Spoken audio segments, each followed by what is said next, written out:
Bom, vimos aqui que são quatro, né, que tem uma introdução e quatro partes, o Manifesto do Partido Comunista, que os títulos são Burgueses e Proletários, depois Proletários e Comunistas, depois Literatura Socialista e Comunista, na terceira parte, e a última parte, Posição dos comunistas diante dos demais partidos de oposição no mundo.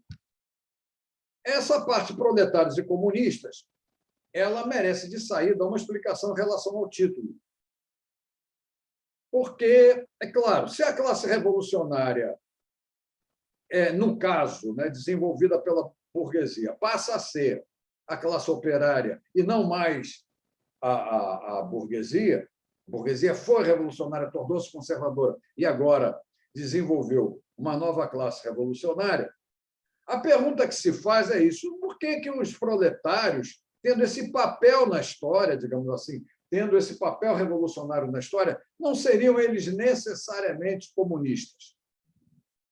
É claro que isso aí implica uma questão de ter a consciência. Mas, quando se fala em consciência, está se falando na síntese em que tudo existe para Marx dentro de uma sociedade, um modo de produção, na parte que seria relativa à superestrutura ideológica.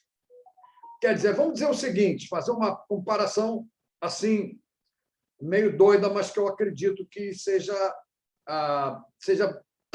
boa para esclarecer. Eu estou trabalhando, no que eu estou trabalhando lá, na fábrica, eu estou,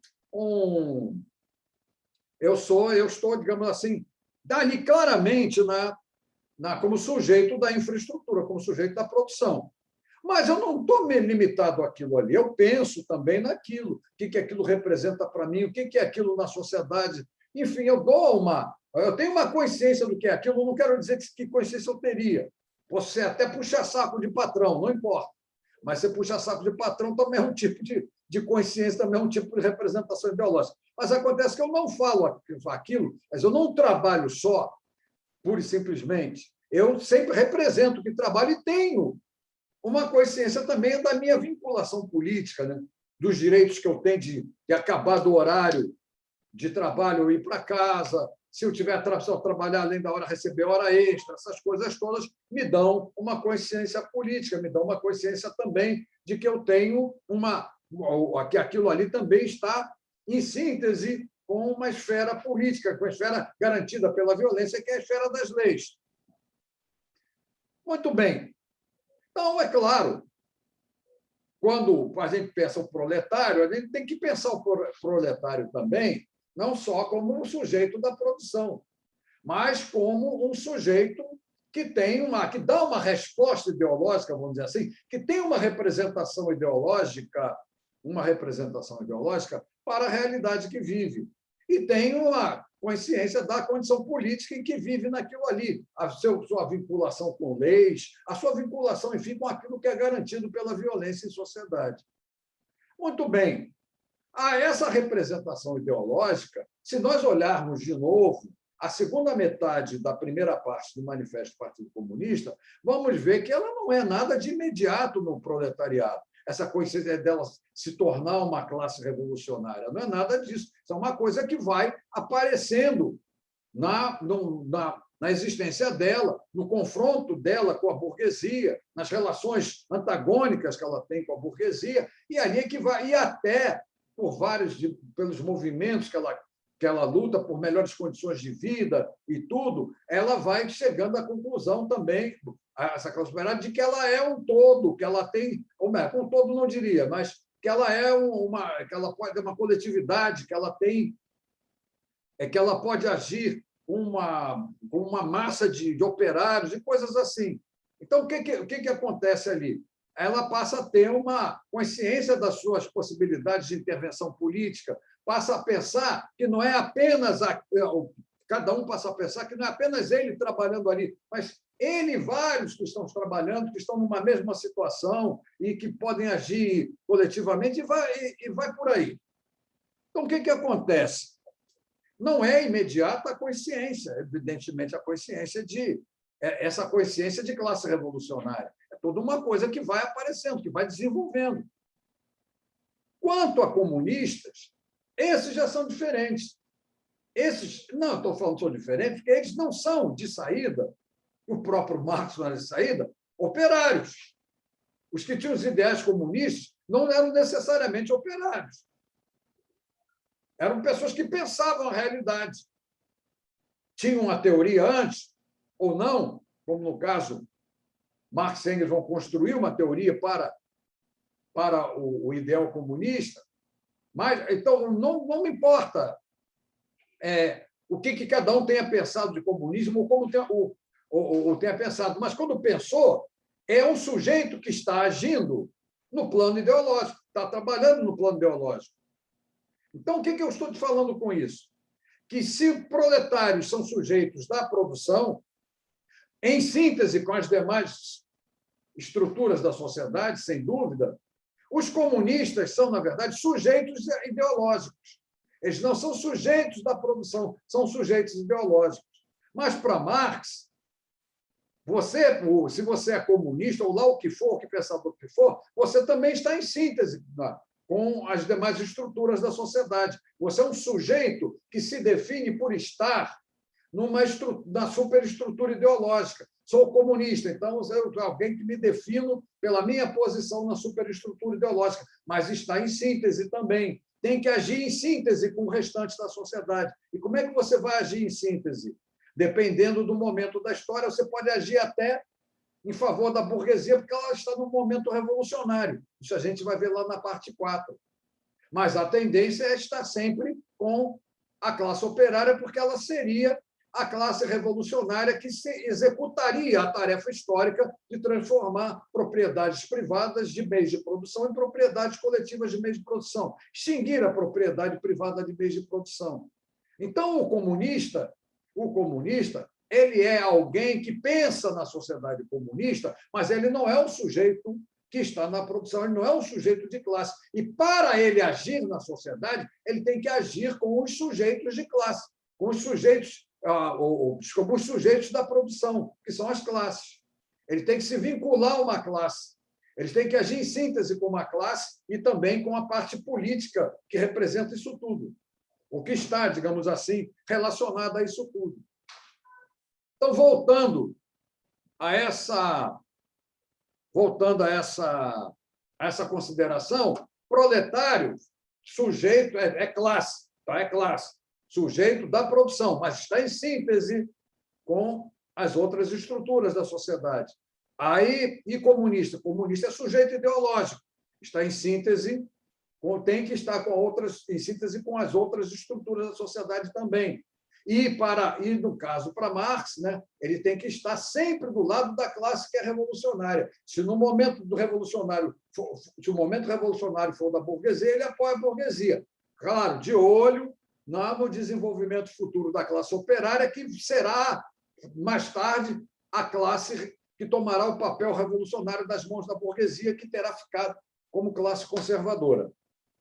Bom, sim ou não, aí ficou claro ou não ficou claro, porque tem que falar muito, gastar muitas palavras. Isso não é já assim, uma coisa fácil de falar, mas pelo menos a gente consegue, a partir dessa ideia de que proletários não são necessariamente comunistas, nem comunistas necessariamente proletários. Tá? É preciso que essas duas coisas se juntem, porque um é um sujeito ideológico, o outro é sujeito da produção. E pode isso estar contido no mesmo sujeito. A pessoa ser operária e ser comunista. E ser comunista e virar operário também. Isso aí, a realidade vai falar de inesgotáveis maneiras dessas possibilidades. Então, essa segunda parte, relativa a proletários e comunistas, começa com uma sentença que já nos esclarece bem isso. Qual a posição dos comunistas diante dos proletários em geral? Os comunistas não formam um partido à parte, oposto aos outros partidos operários. Não têm interesses que os separem do proletariado em geral. Não proclamam princípios particulares segundo os quais pretenderiam modelar o movimento operário. Os comunistas só se distinguem dos outros partidos operários em 2 pontos. Nas diversas lutas nacionais dos proletários, destacam e fazem prevalecer os interesses comuns do proletariado, independentemente da nacionalidade. Nas diferentes fases, porque passa a luta entre proletários e burgueses, representam sempre, em toda parte, os interesses do movimento em conjunto. Então, a noção aqui é clara: o comunista tem que estar vinculado à classe operária de alguma maneira. Como eu falei, pode estar vinculado até à burguesia em um momento revolucionário da burguesia, mas o comunista isolado não existe. Tá? O comunista isolado não é um ser que está isolado e não vale nada, tem que estar vinculado à classe, especialmente à classe operária. Se não se vincular a ela, não adianta dizer que é comunista.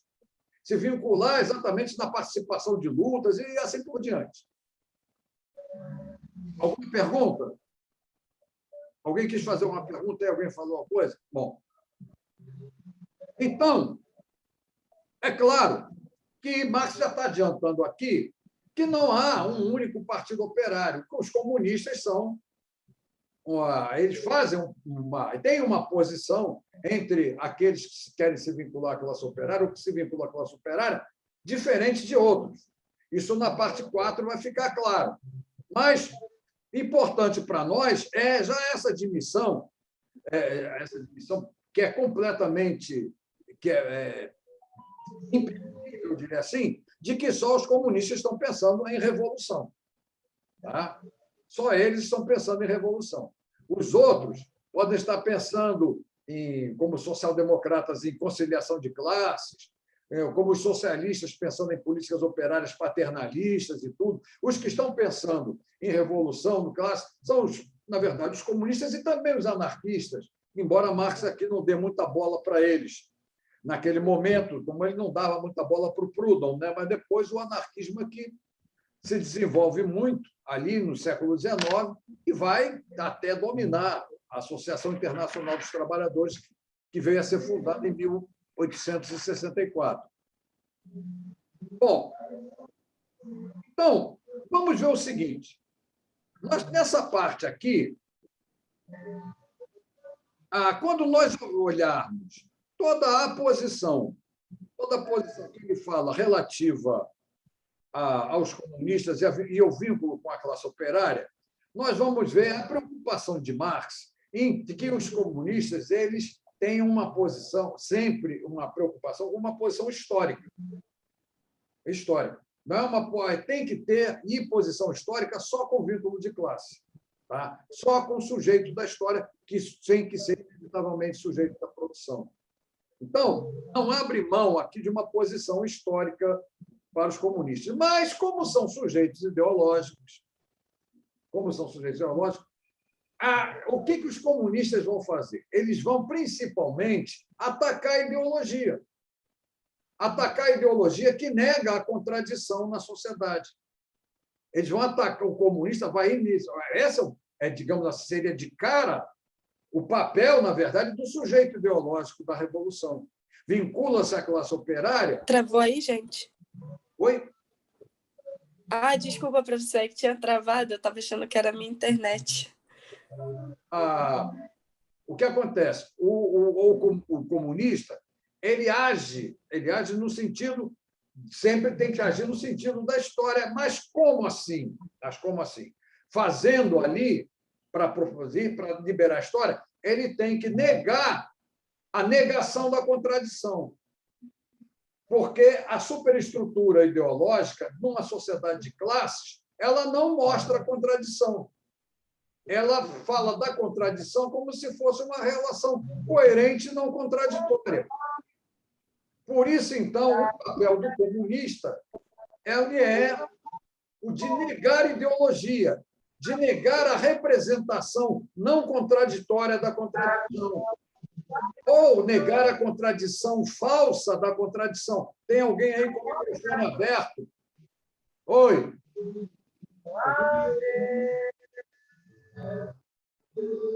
Então, o que acontece?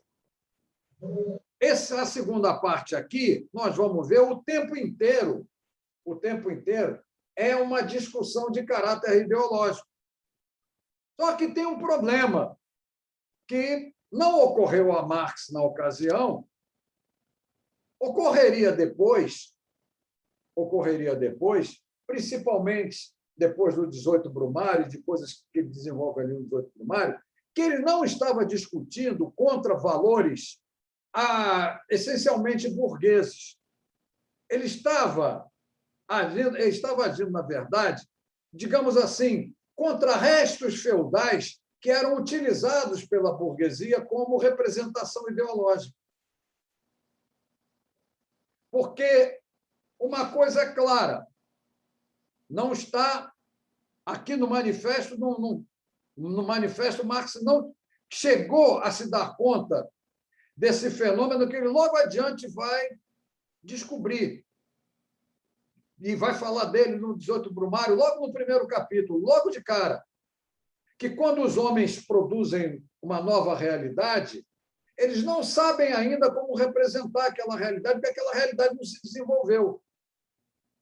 Então, eles usam o passado para representar a nova realidade, até que a nova realidade produza a sua própria ideologia, vamos dizer assim.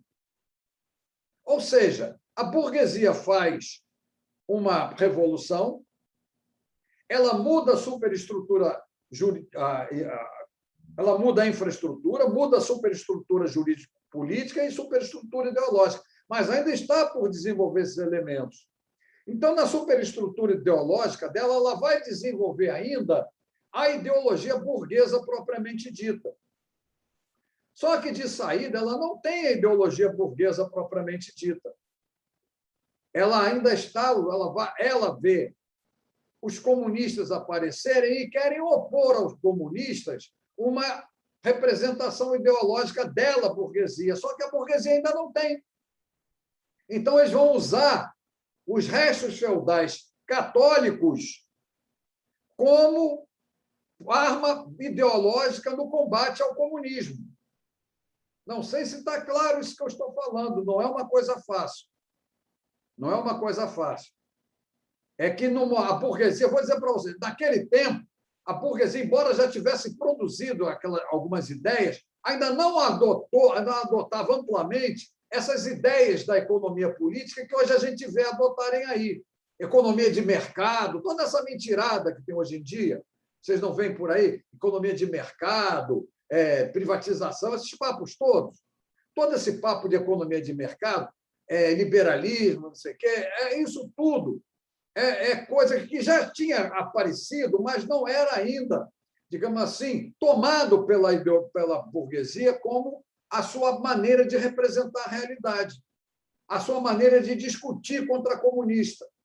A maneira que o burguês tem hoje em dia de discutir contra a comunista é jogar as ideias da economia política clássica, dizer que tem economia de mercado, esse papo todo. Naquela época, embora já houvesse isso, não era ainda um tipo de ideário assimilado pela burguesia como ideologia própria.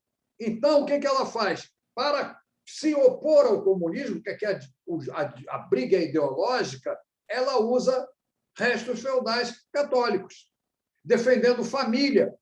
Se tem uma coisa que o liberalismo não está nem aí para isso, é família. Família não é um valor civil, é um valor que vem de sociedades anteriores.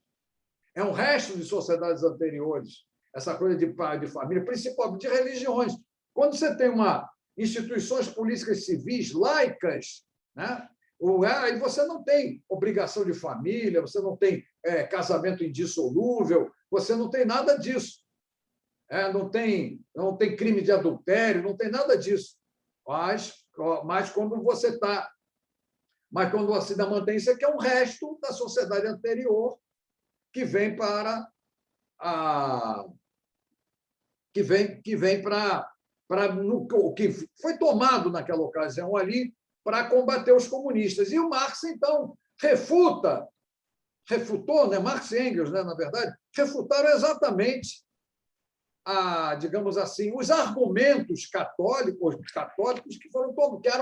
que estavam presentes na representação ideológica da burguesia, mas queriam ser completamente varridos, como hoje em dia já não são mais usados uma vez ou outra, sim. Você ainda pega aquela coisa de falar em defesa da família contra o PT, não sei o quê, essas conversas todas, mas isso já não é mais. O que vigora mesmo é dizer que o certo é empreendedorismo, que o certo é o mercado, é isso que se fala hoje em dia. E o casamento é contrato conjugal, é um contrato uma sociedade como qualquer outra, e que, se querem falar em amor nisso, em procriação nisso, é por conta dos contratantes.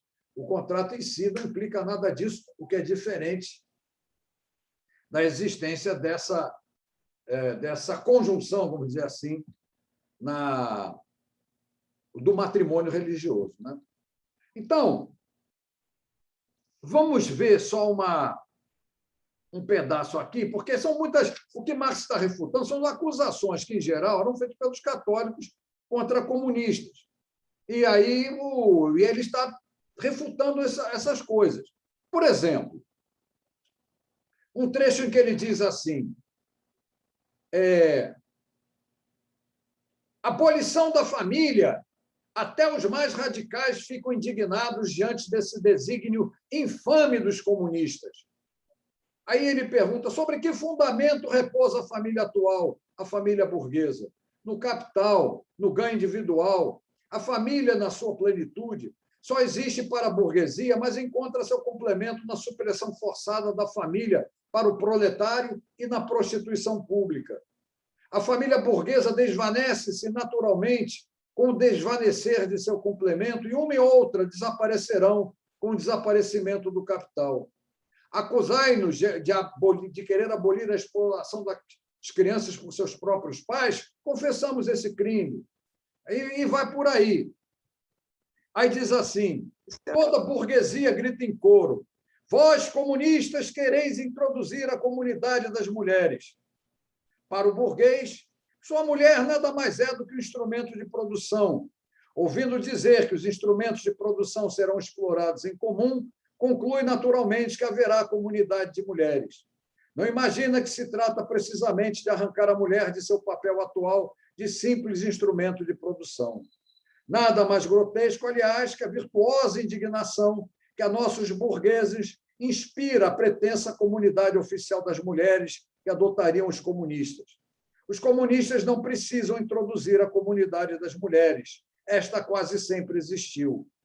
Nossos burgueses, não contentes em ter à sua disposição as mulheres e as filhas dos proletários, sem falar da prostituição oficial, têm singular prazer em cornearem-se uns aos outros.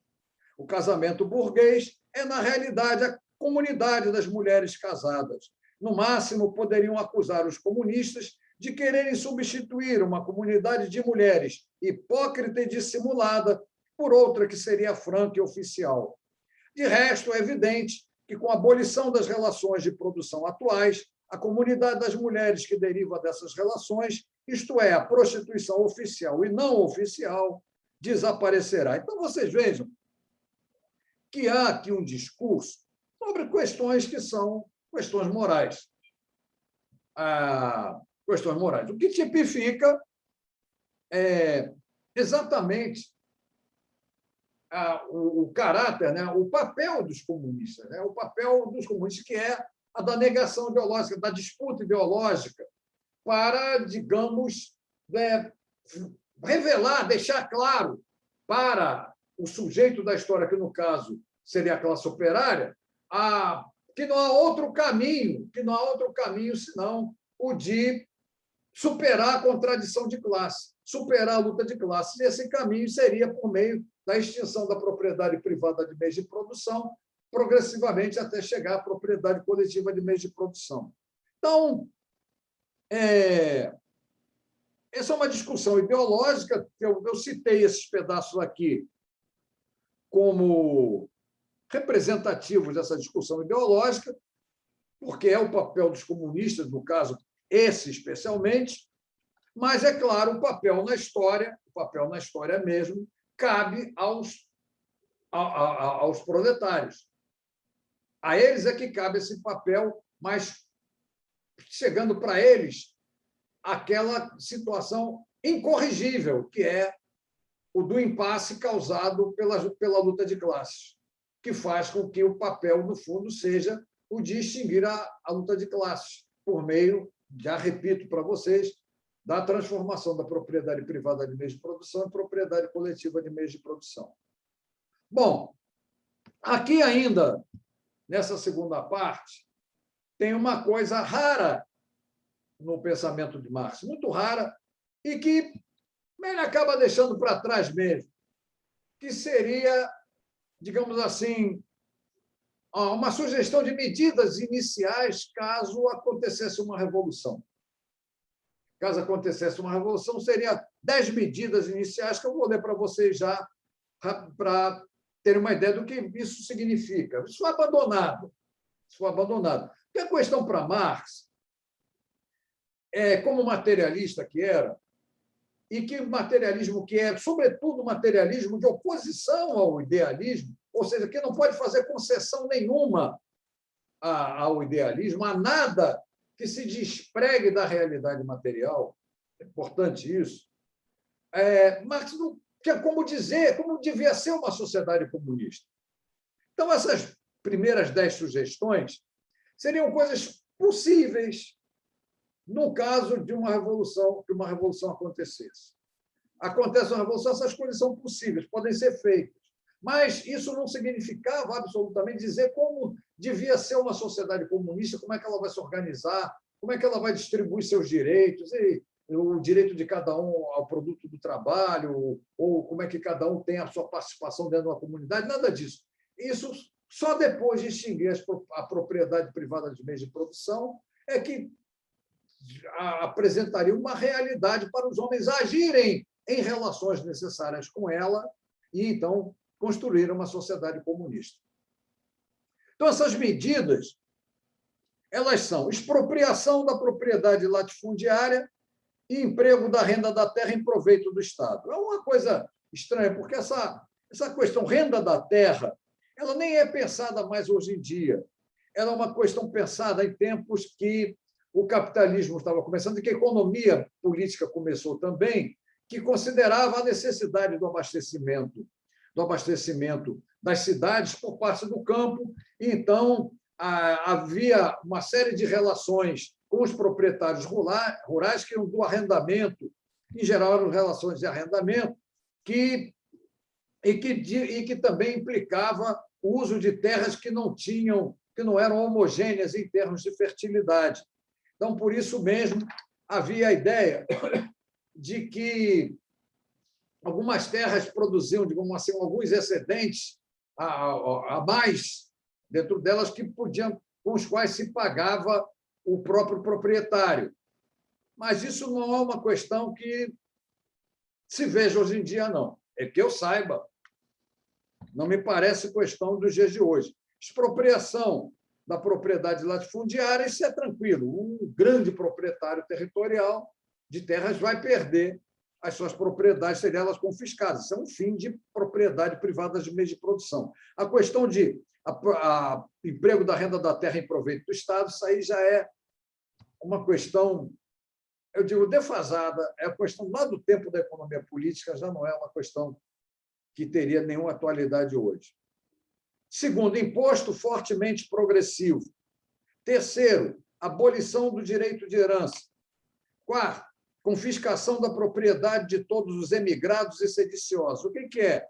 Quem tem propriedade de meios de produção e viajou, saiu da Europa, foi lá para os Estados Unidos, tem a propriedade confiscada. Sediciosa é quem, na final de contas, não usa, né? Não usa os meios de produção. Tem um meio de produção, não usa, não está trabalhando, então está confiscado. 4, centralização do crédito nas mãos do Estado por meio de um banco nacional com capital do Estado e com monopólio exclusivo. Fim dos bancos privados, evidentemente, só um banco governamental. 6, centralização nas mãos do Estado de todos os meios de transporte público nas mãos do governo. 7, multiplicação das fábricas dos instrumentos de produção pertencentes ao Estado, arroteamento das terras incultas e melhoramento das terras cultivadas segundo um plano geral. Ou seja, desenvolvimento de forças produtivas, de desenvolvimento dos recursos humanos aqui. Claro, pertencentes ao governo. Oitavo, trabalho obrigatório para todos. Organização de exércitos industriais, particularmente para a agricultura. Isso aqui é o horror dos sediciosos, né?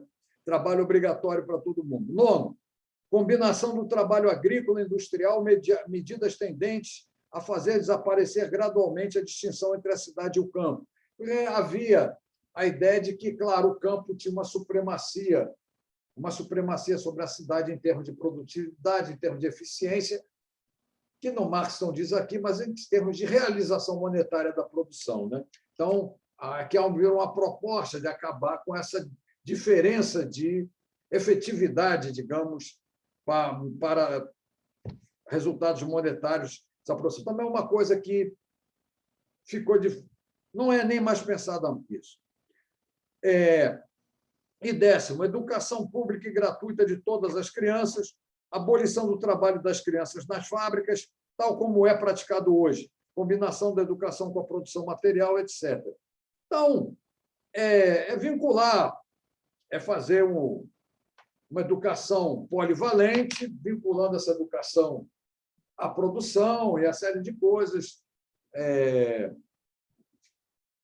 a produção, digamos, a vida, uma aprendizagem na escola, a produção e a própria divisão do trabalho dentro da produção, vinculando a isso tudo. Bom, isso ficou para trás, mas tinha que anotar, tinha que falar sobre isso, porque é um momento raríssimo quando Marx fala não ir além da sociedade capitalista, não ir além depois da Revolução. Esse ir além depois da Revolução tem esses 10 pontos aqui. Depois, Marx evita falar nisso, porque é, como falei para vocês, autor materialista. E o autor materialista, ele via a coisa da seguinte maneira: a história, materialismo histórico. E o que é história para Marx? É transformação. Se a história me transforma, eu só posso dizer o que fazer depois da transformação quando a transformação ocorrer. Então, é algo que faz com que Marx não fale, nunca falasse como é que devia ser uma sociedade comunista. Isso é uma coisa para os revolucionários depois tratarem da questão. Então, agora, a terceira parte, que é literatura socialista e comunista, e deixa eu lhes dizer, essa terceira parte ela é muito significativa, talvez, junto com a primeira, a mais significativa em termos de demonstração do que é o pensar histórico de Marx. O que é pensar a história? Porque uma coisa a gente já está vendo, a condição mesmo da história é a luta de classes, não porque ela seja motor da luta de classes, mas porque ela é uma contradição que se relaciona com as forças produtivas para a produção das condições materiais de existência, ou seja, elas tornam contraditórias a condição necessária da existência dos homens em sociedade. Então, isso é que é a condição a questão da história vem exatamente daí, dessa contradição de você ter desenvolvimento conjugado à relação contraditória. A história vem exatamente disso, a de criar uma situação perecível mais adiante, que é a situação revolucionária, e de haver sujeito revolucionário para vencer aquela situação perecível. Mas isso está lá, isso é a parte que a gente tem no primeiro, isso é lá na primeira parte que nós estamos vendo isso. Essa terceira parte, ela, eu diria assim, é tão expressiva quanto em relação à concepção histórica de Marx, a concepção materialista de Marx, quanto essa primeira, pelo seguinte: vamos considerar as três posições históricas para Marx. As três posições históricas para Marx. A posição reacionária, a posição conservadora, a posição revolucionária. Vamos considerar essas três posições históricas. E vamos considerar a literatura socialista e comunista.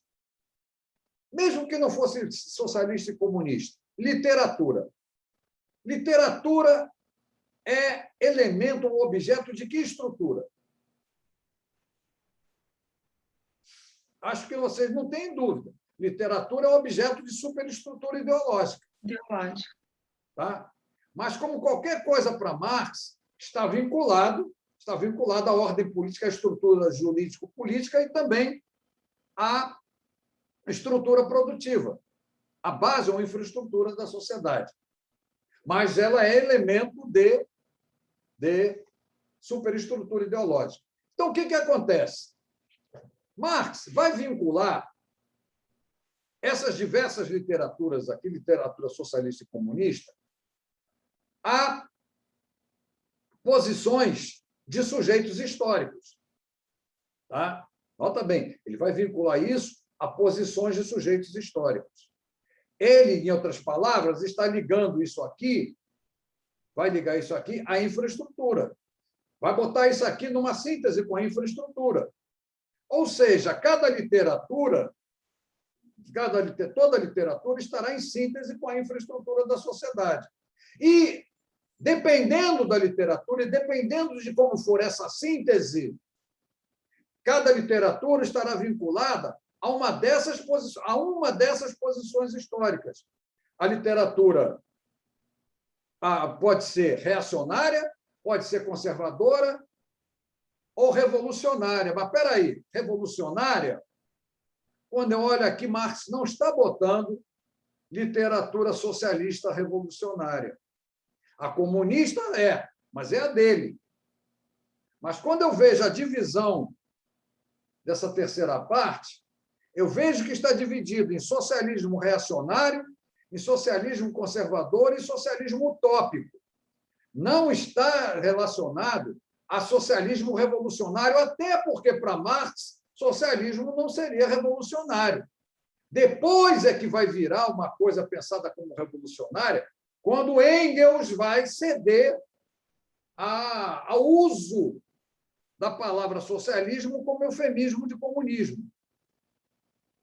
Naquele tempo ali do Manifesto do Partido Comunista, aquilo não acontecia. E vocês devem estar lembrados do que eu li para vocês na aula passada, que foi aquela parte relativa ao significado da palavra socialismo, segundo Engels. Então,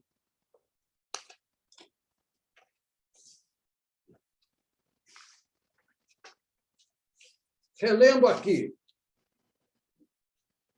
Ai, Jesus, relendo aqui. O que Engels escreve em 1888 sobre o significado da palavra socialismo? No entanto, quando surgiu, não poderíamos chamá-lo um manifesto, né? Um manifesto socialista. Em 1847, consideravam-se socialistas dois tipos diversos de pessoas. De um lado, havia os adeptos dos vários sistemas utópicos, de outro, os vários gêneros de curandeiros sociais que queriam eliminar as misérias sociais sem tocar no capital e no lucro. Nos dois casos, eram pessoas que não pertenciam ao movimento dos trabalhadores.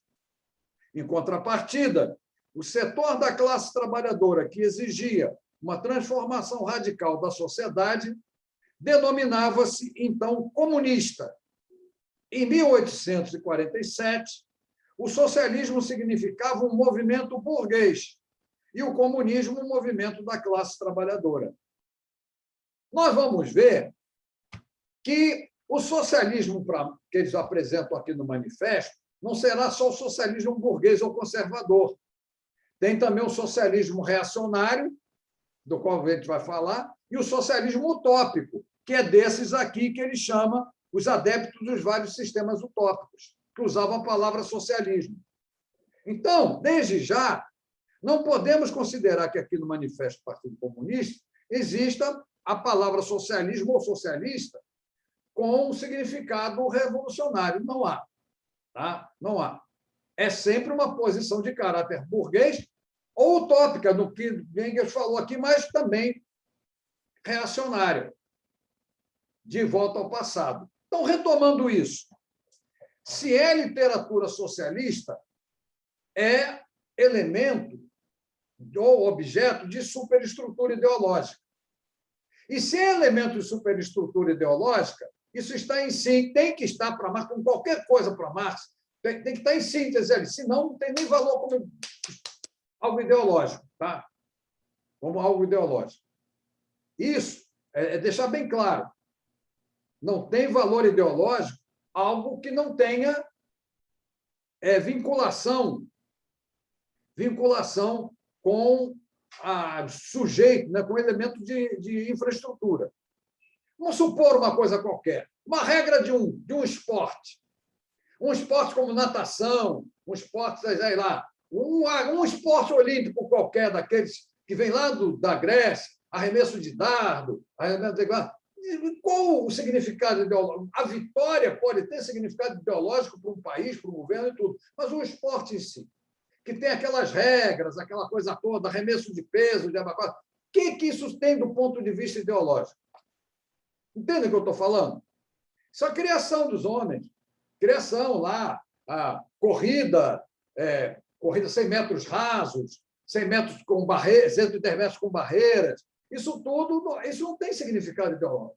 Não estou falando o aproveitamento ideológico que o governo possa fazer da vitória dos seus atletas. Isso é outra coisa. Mas o esporte em si, a competição em si, ali não tem nada a ver com isso. Então, ali não é algo que eu caracterizaria como elemento ideológico, tá? Não sei se está claro. Um elemento ideológico é aquele que se vincula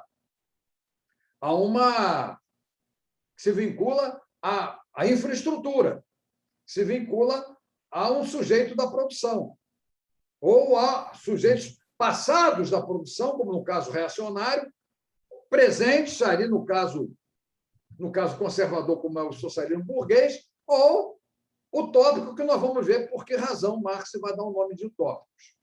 Então, voltando, literatura socialista, que é um objeto de superestrutura ideológica. E quando Marx dá essa divisão, Marx e Engels, né, dão essa divisão de socialismo reacionário, socialismo conservador, socialismo utópico, ele está se referindo a posições que têm relações com a base ou infraestrutura da sociedade. E o utópico, aí vocês vão ver que nesse utópico, é exatamente por não possuir relações com isso que ele vai chamar de utópico. Mas a gente vai ver porque é uma coisa especial. Não tem nada a ver também com regras esportivas ou coisa assim, com coisa não ideológica. É de caráter ideológico também, porém, não entra no nível do não ideológico que eu falei. Ele entra no nível de ser utópico por não ter correspondência em sujeito. Mas a gente já vai ver. Ele vai explicar lá isso. Não vamos atropelar as coisas. Então, na literatura que ele chama de do socialismo reacionário, Marx fala, então, na presença de um socialismo feudal, de um socialismo pequeno burguês e do que ele chamava de socialismo alemão ou, entre aspas, verdadeiro socialismo. Explicar. Naquele momento, a Alemanha não tinha feito a sua unidade política. Tinha lá a Prússia, tinha ducados, grão-ducados, principados. Era uma atrapalhada digamos assim, de uma sociedade que estava, como um todo, né, numa transição de tempos feudais para uma sociedade capitalista. Mas isso só vai, de fato, estourar mesmo, acontecer, de 1871, com a unidade política e diante. Tá? Até ali, ela era essa diversidade cheia de restos feudais, né? Por isso, uma diversidade de caráter feudal, especificamente. Ou, principalmente. Então, vamos ver o seguinte. A questão para Marx é que quando você tem uma revolução, um momento clímax, você muda as estruturas. Mas você não destrói todos os elementos da sociedade que está vencida. os elementos da sociedade estabelecida, eles vão continuar nas estruturas da nova sociedade. E, sendo elementos de sociedade anterior, eles terão tendência a querer voltar atrás, a querer voltar para os tempos em que as estruturas em que eles começaram a existir, existiam. Então, se põe aqui socialismo feudal, se é uma literatura que combate o capitalismo, mas está representando esses restos feudais, Marx vai chamar isso de socialismo feudal. E por que a palavra socialismo aí? Por causa desse significado anti-individualista que a palavra tinha. Porque o capitalismo ele começa, por conta até do sucesso que a economia política começa a fazer, ele começa a ter um caráter individualista e é pensado como algo para ser resolvido de maneira individualista, ou seja, cada um fazendo o melhor para si, produz o melhor para todo mundo. São máximas que são uma máxima, melhor dizendo assim, do individualismo, né? Que o capitalismo adotou e que se expressa de várias maneiras, né? Principalmente para defender a tal liberdade de mercado. O mercado não existe, agora vocês imaginam o que é a liberdade de um capitalista, mas depois é só uma provocação aqui, não dá ainda também para falar nisso. Mas então o socialismo feudal é isso, que desse texto assim de quase 2 páginas, destaco um para representar.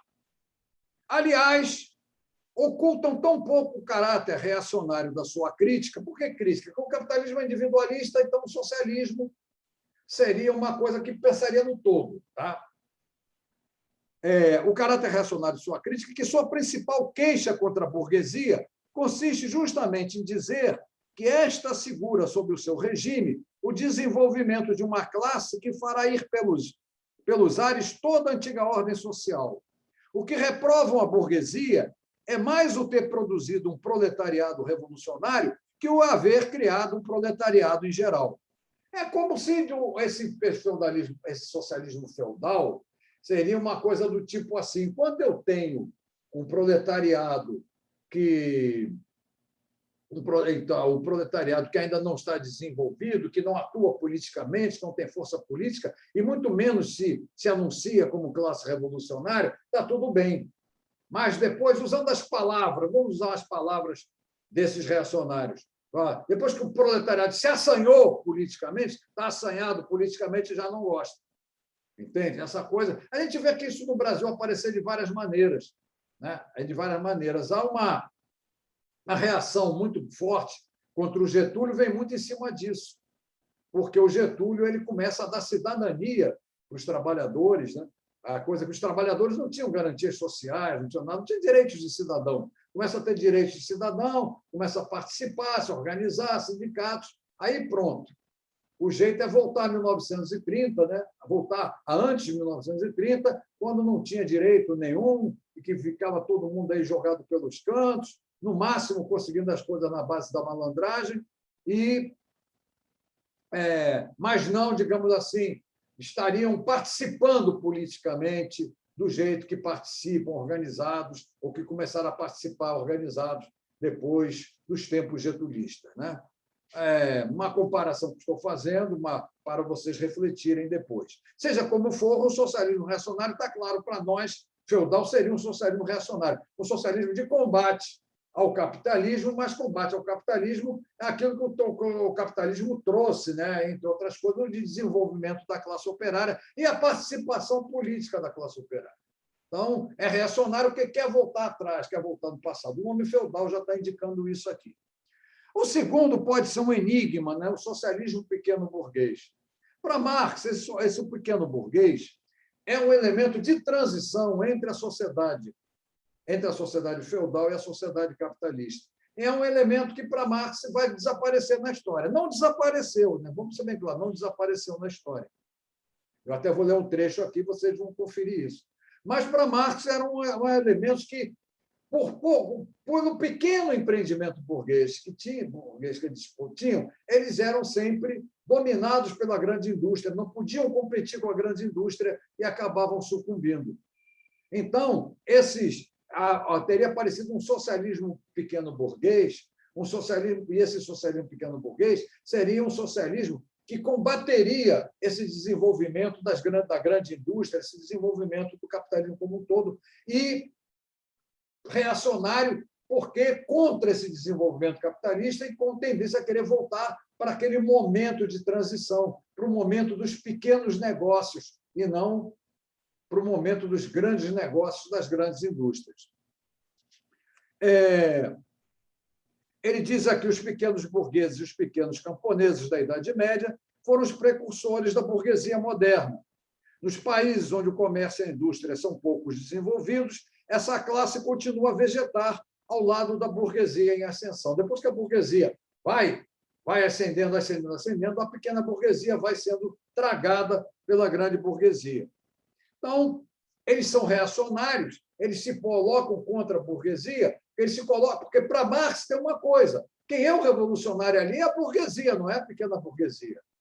Essa que está desenvolvendo forças produtivas, desenvolvendo o proletariado, é a burguesia. Então, os pequenos burgueses se botando contra a própria grande burguesia, eles têm um papel reacionário, eles estão contra uma revolução que a burguesia está efetivando naquele momento.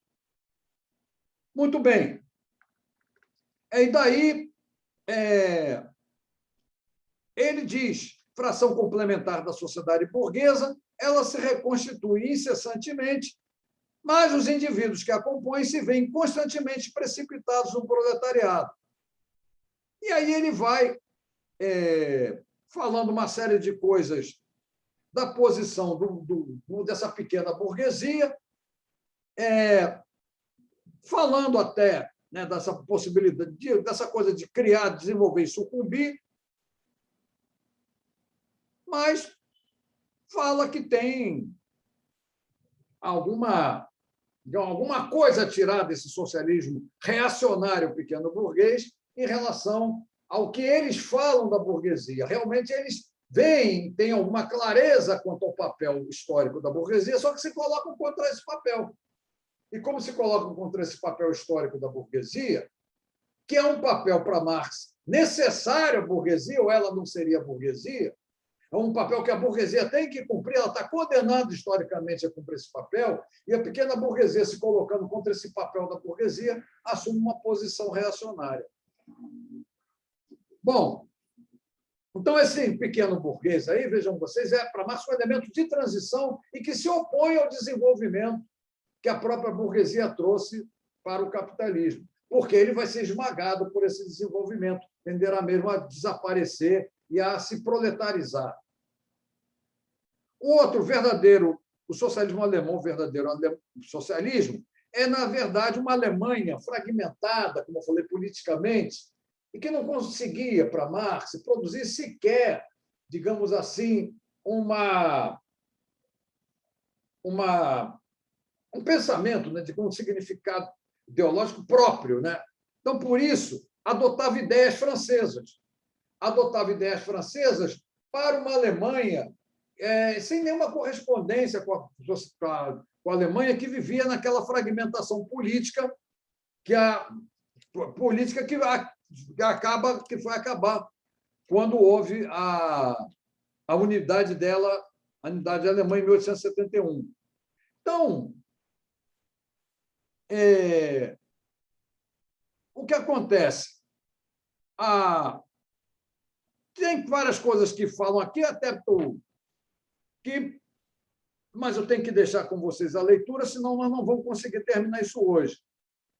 E, em linhas gerais, dizer para vocês, é uma produção francesa, né, ideológica francesa, que os alemães adotam ali até um prazer literário, mas que não tem, né, e que quer se impor, né, quer dizer, uma coisa de condenação ao capitalismo, no momento que a própria sociedade alemã estava já preparada. Bom, havia uma burguesia na Alemanha já pronta para fazer uma revolução.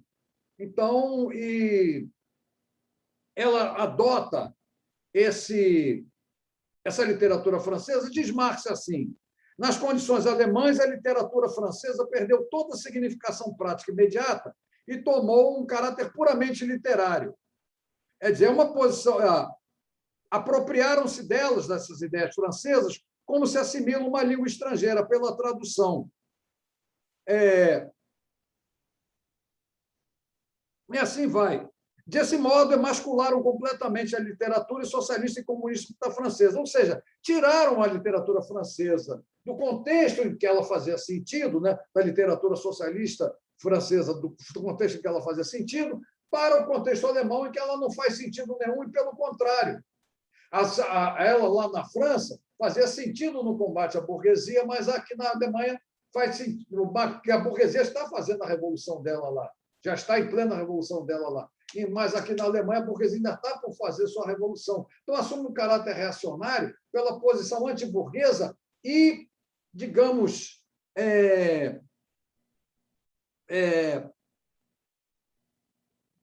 algo que se põe contra o que está para acontecer, e aconteceu de fato, estava para acontecer e aconteceu de fato na Alemanha, que foi a Revolução Burguesa. Bom, o segundo é socialismo conservador ou burguês. O nome está dizendo socialismo conservador ou burguês. Está na cara. Se é burguês, já no tempo a burguesia desenvolveu a classe operária como classe revolucionária, o socialismo passa a ser conservador. Mas o que é o socialismo da burguesia? É o socialismo da filantropia, é o socialismo de tentar remediar os males sociais que a burguesia provoca, digamos, com sociedades beneficentes, com ONGs, essas coisas assim. Vamos ler aqui o que Marx diz. Então, saímos do socialismo reacionário, então temos três posições que são contrárias ao papel da burguesia na história. Tá? Três posições contrárias ao papel da burguesia na história. E, por isso, de caráter reacionário. E agora dois. Socialismo conservador ou burguês. É o socialismo que é elemento ideológico, mas vinculado à burguesia e à ação da burguesia na sociedade. Então, ele diz assim: uma parte da burguesia procura remediar os males sociais com o fim de consolidar a sociedade burguesa. É essa coisa de remediar os males sociais que caracteriza o socialismo conservador burguês. E nessa categoria enfileiram-se, mas isso quer dizer o quê? Porque os males sociais são inevitáveis. Então, para conservar, tem que tentar remediar esses males sociais, senão vai perder o comando da sociedade. Nessa categoria enfileiram-se os economistas, os filantropos, os humanitários, os que se ocupam em melhorar a sorte da classe operária, os organizadores de beneficências.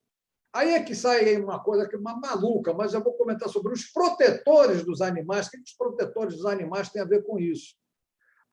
Os fundadores das sociedades de temperança, enfim, os reformadores de gabinetes de toda a categoria. O que eu sugeriria para vocês aqui? Ouvir o samba do Noel Rosa, Onde Está a Honestidade? Conhece? Esse samba do Noel Rosa?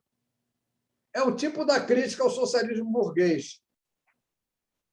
Que é assim a letra: você tem palacete reluzente, tem joias e criados à vontade, promove festivais de caridade em nome de qualquer defunto ausente. E o povo já pergunta com maldade: onde está a honestidade? Onde está a honestidade? Entende? É por aí que vai. Vocês procurem esse samba no YouTube e vão encontrar que, na letra do Noel Rosa, vocês vão ver uma crítica ao socialismo burguês. Vassouras, e aí que está. E vocês ouvem esse samba, vocês vão ouvir. Outra coisa também. Protetores dos animais não faz o menor sentido. Isso aqui, maluquice que botaram nisso aqui. Até contar um caso para vocês curioso. Vocês sabem que, um belo dia, foram presos o Luiz Carlos Prestes e a Olga Benário. Foram presos e tal, em 1936. E o Prestes foi posto numa prisão, Olga Benário também, mas cada um por um lado, numa prisão, num isolamento. E essa prisão isolada não deixava nem o advogado falar com ele. E o Sobral Pinto, o advogado, fazia petições para falar com o cliente dele, para defendê-lo, e não aceitavam as petições do Sobral Pinto. Aí sempre embasavam numa coisa aqui, noutra ali, não sei o quê, Sobral Pinto. Até que o Sobral Pinto teve uma ideia. Ele pegou a lei de proteção dos animais e quebrou a incomunicabilidade do Prestes com a lei de proteção aos animais. Isso foi uma coisa curiosíssima na história brasileira. Luiz Carlos Prestes era preso incomunicável, e o advogado, nem o advogado queria falar, mas o advogado, Heráclito Sobral Pinto, conseguiu essa façanha de quebrar a incomunicabilidade dele usando a lei de proteção aos animais. Ainda não era o Estado Novo, ainda era vigência da Constituição de 1936. Esse é um fato curioso na história, mas protetores animais não tem nada a ver com isso. Agora, ONGs têm a ver com isso. Por que é? O BIRD, né? BIRD, né? Aquilo que chama de Banco Mundial. O que é esse troço? Isso é para emprestar dinheiro para programas sociais a fundo perdido, né? A fundo perdido para políticas sociais, digamos, de remediação dos males sociais nos países em que o capitalismo ou se desenvolveu ou está por se desenvolver. Então, as ONGs são muito filhas disso. ONGs são exemplo mesmo desse chamado socialismo conservador ou burguês, do socialismo que busca, por iniciativas privadas, é preciso deixar isso bem claro, não por iniciativas governamentais, aquele que busca, por iniciativas privadas, remediar males sociais, programas de caridade, tudo isso. Como é a Fundação Bradesco, por exemplo, coisas desse tipo, tá? O que caracteriza esse socialismo conservador ou burguês é que é um socialismo de iniciativa burguesa. Tá? E tinha uma literatura própria para isso. Já é diferente do socialismo que seria, digamos, da proteção social governamental. Aí é outra história. Por isso é que eu falo para vocês lá. Vão escutar o samba do Noel Rosa, Onde Está a Honestidade, que vocês vão ver que aí que está. Vassoura dos salões da sociedade, que varre o que encontra pela frente, promove festival de caridade festivais de caridade em nome de qualquer defunto ausente. Que a primeira parte eu embolei uma com a outra.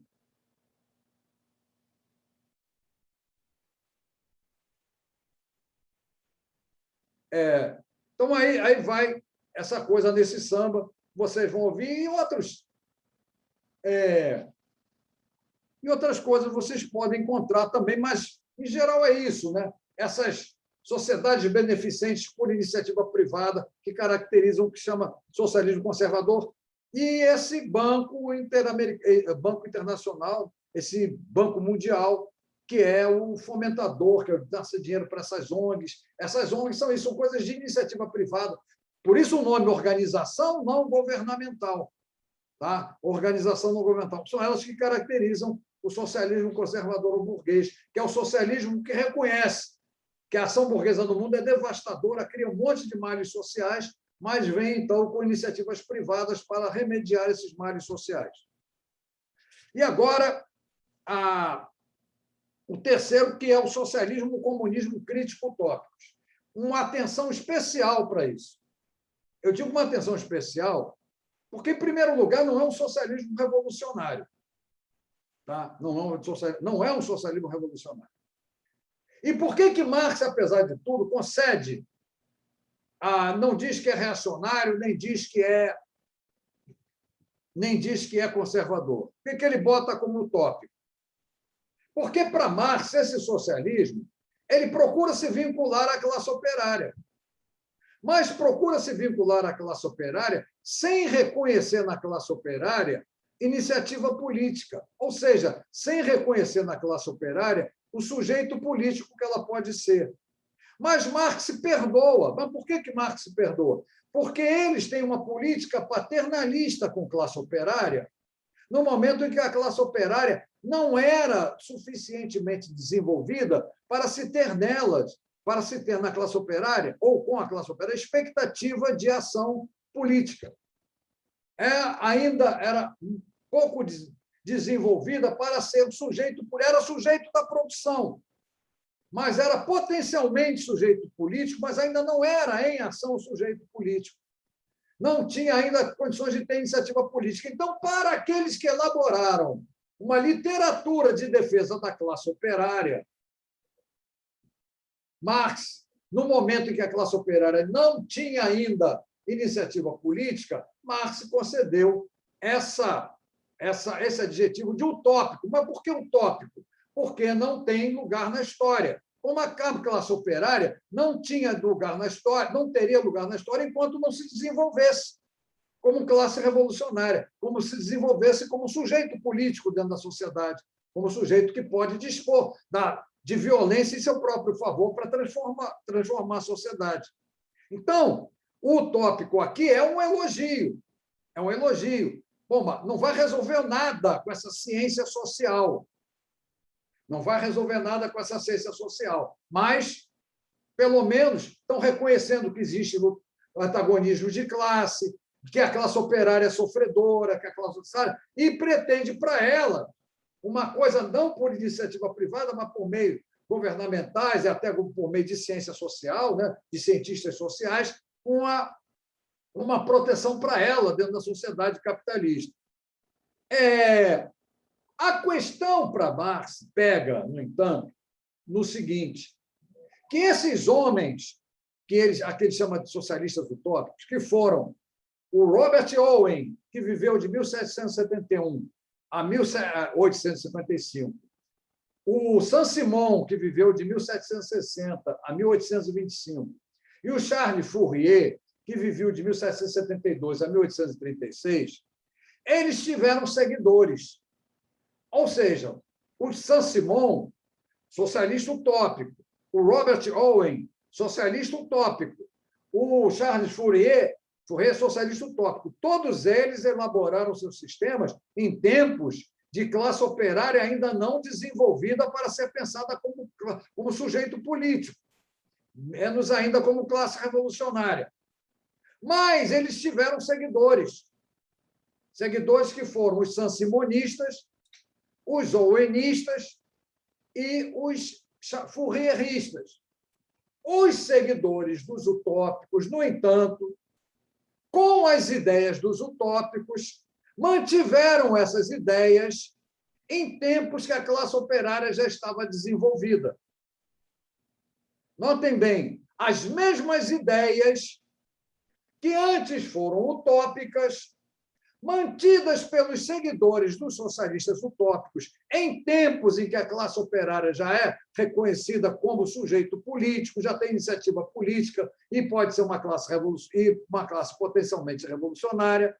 Esses seguidores, agora, por manterem as ideias relativas à classe operária dos tempos em que a classe operária não tinha se desenvolvido, eles passam a ser reacionários. As mesmas ideias que antes foram utópicas, com o decorrer da história, com o desenvolvimento da classe operária, tornaram-se ideias reacionárias. Tá? Por quê? Porque eram ideias referentes a um tempo em que a classe operária ainda não tinha se desenvolvido. Está dando para entender isso? Tá? Essa coisa de ser utópico, por estar vinculado à classe operária quando ela não tem ainda definido o papel na história, quando ela ainda está em potência na história, ela não tem ação na história ainda, ou não anuncia uma ação na história, então é utópico. Mas as mesmas ideias correndo no tempo vão ser mantidas pelos seguidores que vão chegar e vão pegar aquelas ideias de proteção social, manter aquelas ideias de proteção social, que para Marx já vão significar, então, ideias reacionárias, porque já estarão tratando um proletariado como se ele estivesse num tempo anterior, num tempo passado. Aí já se tornam ideias reacionárias. Deu para entender isso?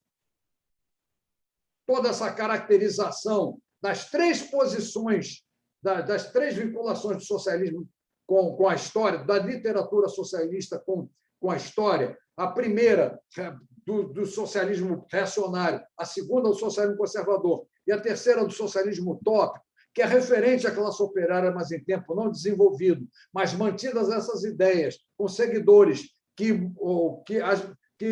usam, que pensam da mesma maneira, em tempos de classe operária desenvolvida, vão se tornar reacionárias. Bom, se isso ficou compreensível, vamos passar para a parte 4, que é a posição dos comunistas diante dos diversos partidos de oposição. E isso eu vou dar uma leitura rápida, mas desde já chamando a atenção, porque Marx se põe, primeiro, a história não...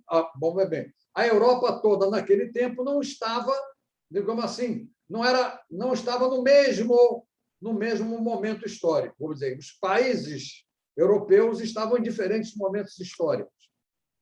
Então, a posição dos comunistas tinha que ser diferente em cada país.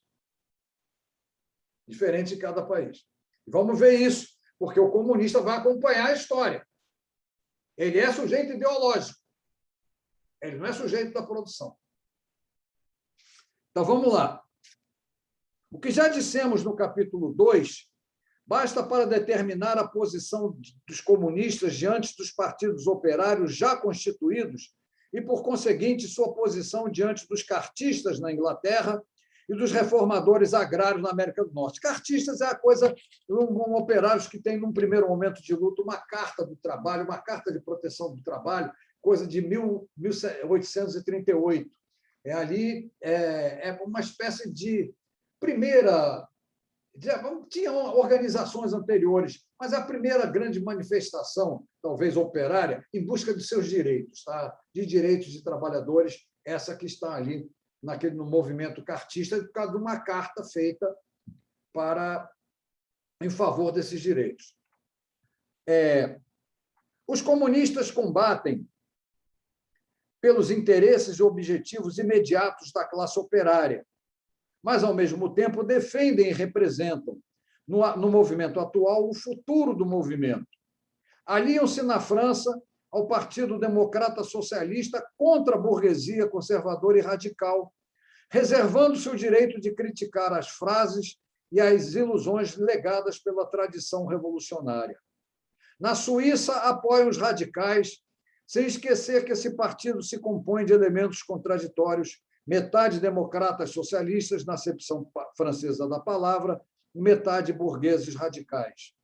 Na Polônia, os comunistas apoiam o partido que vê numa revolução agrária a condição da libertação nacional, isto é, o partido que desencadeou a insurreição de Cracóvia em 1846. Na Alemanha, o Partido Comunista luta de acordo com a burguesia, todas as vezes que esta age revolucionariamente contra a monarquia absoluta, a propriedade rural feudal e a pequena burguesia. Então, vocês estão vendo que a posição dos comunistas é sempre a posição de quem está, digamos assim, na vanguarda da história ali naquele momento, na posição vanguardista, na posição que está para conduzir a história para diante, né? para a revolução. Mas nunca, em nenhum momento... Então, em cada país da Europa, é uma posição política, apoia uma posição política diferente. Conforme, é claro, a questão histórica, o momento histórico daquele país. Mas nunca, em nenhum momento, esse partido se descuida de despertar nos operários uma consciência clara e nítida do violento antagonismo que existe entre a burguesia e o proletariado, para que, na hora precisa, os operários alemães saibam converter as condições sociais e políticas criadas pelo regime burguês em outras tantas armas contra a burguesia, a fim de que, uma vez destruídas as classes reacionárias da Alemanha, possa ser travada a luta contra a própria burguesia. É para a Alemanha, sobretudo, que se volta a atenção dos comunistas, porque a Alemanha se encontra nas vésperas de uma revolução burguesa. E porque realizará essa revolução nas condições mais avançadas da civilização europeia e com um proletariado infinitamente mais desenvolvido que o da Inglaterra no século XVII e o da França no século XVIII. A Revolução Burguesa Alemã, por conseguinte, só poderá ser o prelúdio imediato de uma revolução proletária. Em resumo, os comunistas apoiam em toda parte qualquer movimento revolucionário contra o estado de coisas social e político existente. Finalmente, os comunistas trabalham pela união e entendimento dos partidos democráticos de todos os países. Os comunistas não se rebaixam a dissimular suas opiniões e seus fins. Proclamam abertamente que seus objetivos só podem ser alcançados pela derrubada violenta de toda a ordem social existente, que as classes dominantes tremam a ideia de uma revolução comunista. Os proletários nada têm a perder nela, a não ser os seus grilhões. Têm um mundo a ganhar. Proletários de todos os países univos. E é importante considerar agora essa exortação, proletários de todos os países univos. É muito importante. Por quê? Porque, para Marx, não bastava existirem os proletários. Eles precisavam se unir e agir como classe. Isso é uma condição que ele começa a mostrar, que se anuncia ali, se anunciando na segunda metade da primeira parte desse manifesto. Ou seja, não basta haver operários, tem que haver classe operária. Então, sem essa unidade, da mesma maneira, a burguesia antes. Não bastava haver, só existir burgueses não resolve. Os burgueses tinham que se unir como burguesia para fazer a revolução. Essa ideia é crucial para Marx. Não basta haver operário, tem que existir a classe operária. Isso é uma condição condição que faz com que aquilo que é potencialmente revolucionário se transforme de fato em revolucionário, mas só quando começa a ter a consciência de agir coletivamente. Então, vamos ver se nós conseguimos aqui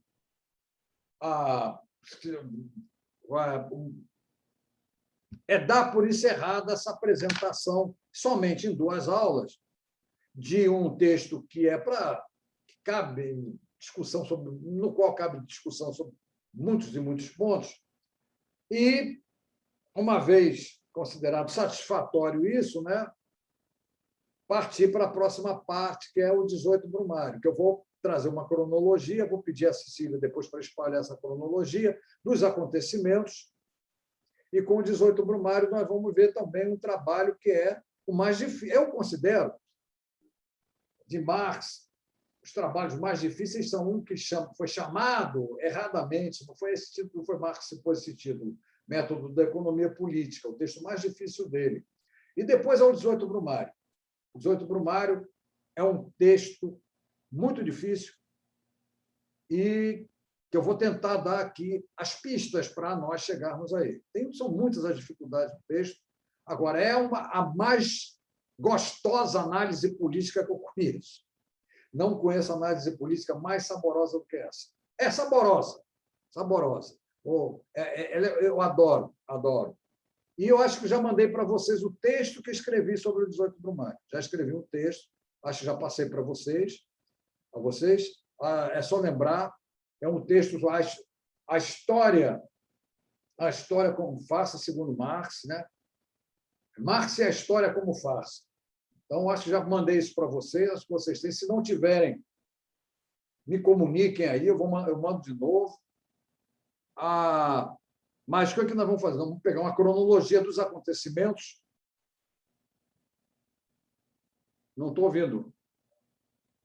Você está falando, Lara? Está falando, não? Professor, eu estou tirando minha cachorra da minha cama, desculpa. É com ela? Pelo menos o Oscar está quieto ali. O Oscar não está criando caso. Mas, diz aí ela para... Eu não consigo, ela é muito abusada. Pois é.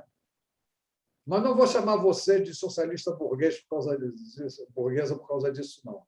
Isso aí é um deslize do Marx e Engels. Realmente, essa realmente é...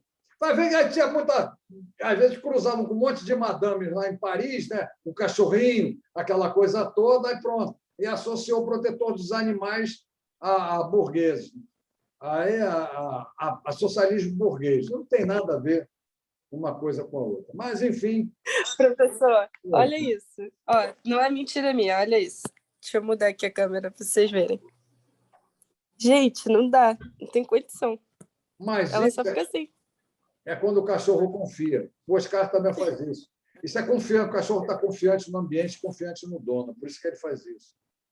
Você vê que coisa. Aí eu falo para ela sair, ainda faz corpo duro para não sair da cama. Com esses bichos não são fáceis. Mas olha só. Então vamos, com isso tudo, preparar a próxima aula. E a primeira coisa vai ser mandar essa cronologia. Vou desligar a gravação